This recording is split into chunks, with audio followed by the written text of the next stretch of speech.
Hola, soy Raquel Delgado Loza, soy licenciada en Comercio Internacional y actualmente estudiante de la maestría en Innovación Comunicativa para las Organizaciones en la Universidad Autónoma de San Luis Potosí.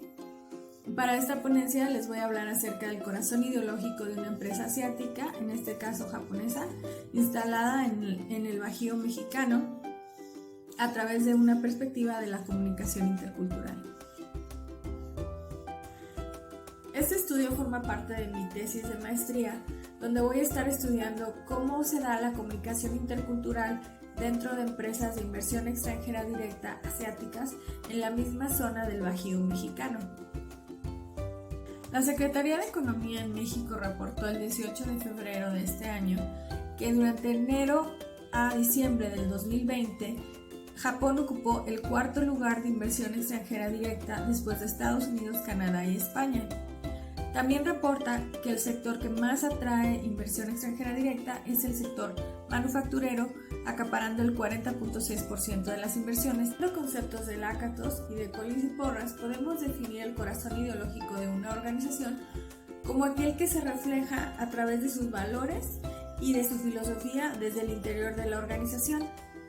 Podemos ver el corazón ideológico de una empresa reflejado en su imagen, por ejemplo, en los colores que escoge, el tipo de fotografías, el diseño de su página, y también podemos verlo en la definición de su misión, visión, valores y otros elementos que puedan tener como parte de su filosofía general.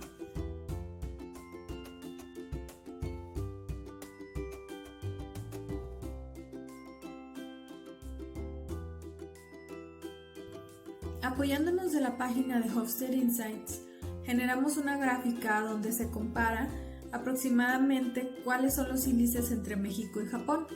Aquí podemos ver que hay dos índices donde tienen una diferencia muy pronunciada, que es la planeación a largo plazo y el índice de indulgencia. También podemos ver que hay diferencias significativas en el índice de masculinidad y distancia de poder. El psicólogo neerlandés Geert Hofstede identificó 6 dimensiones culturales, las cuales él utiliza para categorizar a cada país dentro de un índice cultural. En el caso de la empresa vamos a analizar cómo se refleja cada una de estas dimensiones en los elementos que tienen declarados en su página corporativa. El primer elemento es la distancia de poder. Podemos ver que se le da mucha importancia a los rangos de los empleados a través de mencionarlos en los valores, mencionarlo en el plan de entrenamiento, y también le dedican una página al CEO y otra página a apartados dentro de su página a su CEO y otra a todos los altos rangos de la empresa. Los siguientes son el índice de individualismo versus colectivismo. En el caso de esta empresa podemos ver que ellos le dan mucha prioridad a trabajar en colectivo, que sus metas mencionan a la sociedad, que es el colectivo, aunque también toman en cuenta al individuo dentro de la organización y su importancia para llevar a cabo estos fines. El siguiente índice es el de masculinidad. Podríamos ver esto reflejado en la página donde aparecen todos los altos rangos de su empresa, donde característicamente la mayoría son de origen japonés y muy pocos son femeninos. Las últimas 3 dimensiones son la orientación a largo plazo y la evasión a la incertidumbre. En el caso de esta empresa podemos ver en su página que ellos comparten mucho sus planes de los empleados con respecto del entrenamiento que pueden recibir, el plan de carrera que pueden hacer y también que pueden hacer posterior a su jubilación, es decir, también ofrecen puestos para aquellos empleados jubilados. Con respecto del índice de placer o indulgencia, podemos ver que la empresa no refleja nada con respecto de esto.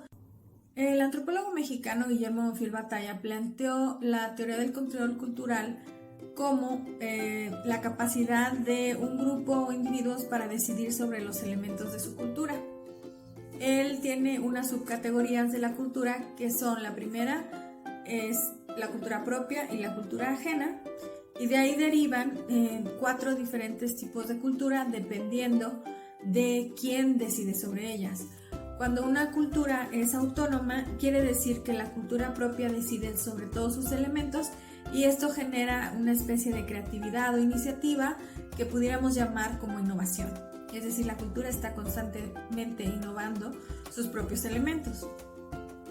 Lo contrario a esto es la cultura impuesta, que es cuando la cultura ajena quiere imponer decisiones sobre los elementos de una cultura. En ese caso existe la resistencia y hay lo que podríamos llamar hoy en día como un choque cultural. Los otros dos tipos de cultura que Guillermo Bofill Batalla menciona son la cultura apropiada, que es cuando una cultura adopta elementos de la cultura ajena y los hace suyos o les da nuevos significados, y también tiene la cultura enajenada, que es lo que comúnmente se maneja como apropiación cultural en las redes sociales. Pudiéramos decir que la cultura enajenada es cuando la cultura ajena toma elementos de la propia, la cultura propia no puede decidir sobre ellos y la cultura ajena gana algún beneficio económico a costa de estos elementos. Los elementos de la cultura son emotivos, simbólicos, de conocimiento, de organización y de materiales.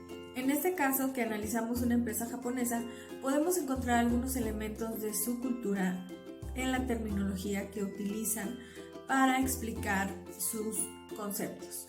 Por ejemplo, el término que ellos mencionan en japonés en su misión se repite también en el código de conducta, que equivale a algo así como a los valores de la organización por las definiciones y la terminología que se usa. Por otro lado, en su filosofía también utilizan dos conceptos que posteriormente también retoman para explicar cómo fue que escogieron los colores que los representan y también la tipografía.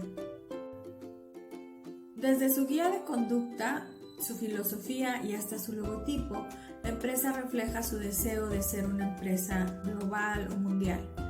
También se reconocen como parte de una aldea global, como lo llamaría Marshall.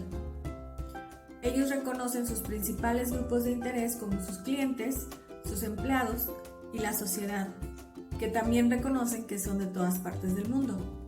En su página podemos encontrar información acerca de cómo ellos participan con las comunidades locales y cómo involucran a sus empleados también con las comunidades para hacer un beneficio a la sociedad, programas educativos o de reforestación y de ese estilo.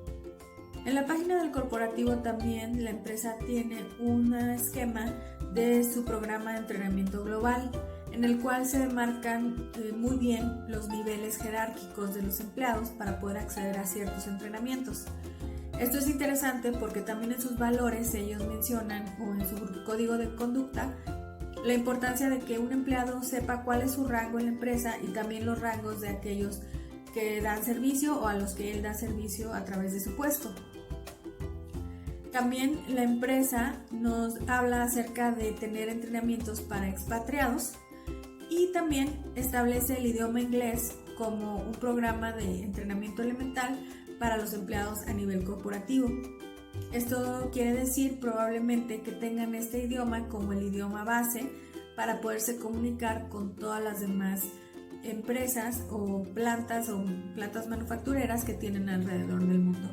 Podemos ver que efectivamente el corporativo japonés es el que está tomando las decisiones con respecto de lo que se comunica, con respecto de la cultura o del corazón ideológico de la organización. Y la planta local está llevando a cabo la porción de vincularse con la comunidad local a través de su página de Facebook. En la página de Facebook tienen eventos de los empleados, tienen celebraciones de festividades como el Día de la Mujer, el Día del Niño, el Día del Amor y la Amistad y sucesivamente.